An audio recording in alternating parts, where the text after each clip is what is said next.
Hi friends, capsicum tomato curry అండి. Rice, రోటీ, చపాతీ దేనిలోకైనా చాలా టేస్టీగా ఉంటదనమాట. ఈ కర్రీ అనేది మనకి ఎలా ప్రిపేర్ చేయాలో చూద్దాం రండి.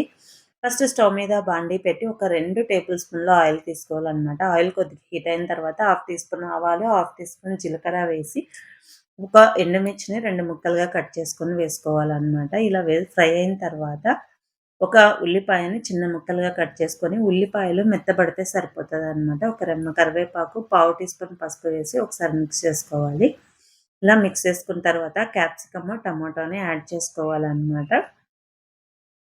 యాడ్ చేసుకొని ఒకసారి బాగా కలుపుకొని కర్రీకి సరిపడా సాల్ట్ తీసుకోండి. ఇక్కడ మనకి సాల్ట్ వేసేసి ఒకసారి కలుపుకొని మూత పెట్టి 15 మినిట్స్ నుంచి 20 మినిట్స్ దాకా కుక్ చేసుకోవాలనమాట. మధ్య మధ్యలో మిక్స్ చేసుకుంటూ ఉండండి. 20 మినిట్స్ తర్వాత 1 టీ స్పూన్ కారం, 1 టీ స్పూన్ ధనియాల పొడి, ఒక half teaspoon garam masala వేసి ఒకసారి బాగా కలుపుకోండి.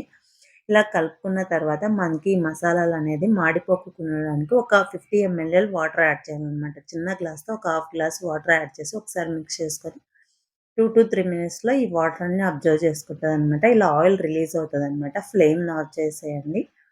చపాతీలకి కానీ, రైస్‌లకి కానీ, రోటీస్‌లకి కానీ సర్వ్ చేసుకుంటే చాలా టేస్టీగా ఉంటదనమాట. మీరు ఒకసారి ట్రై చేయండి. మీకెలా కుదిరిందో కూడా నాతో షేర్ చేసుకోండి friends. Thank you for watching.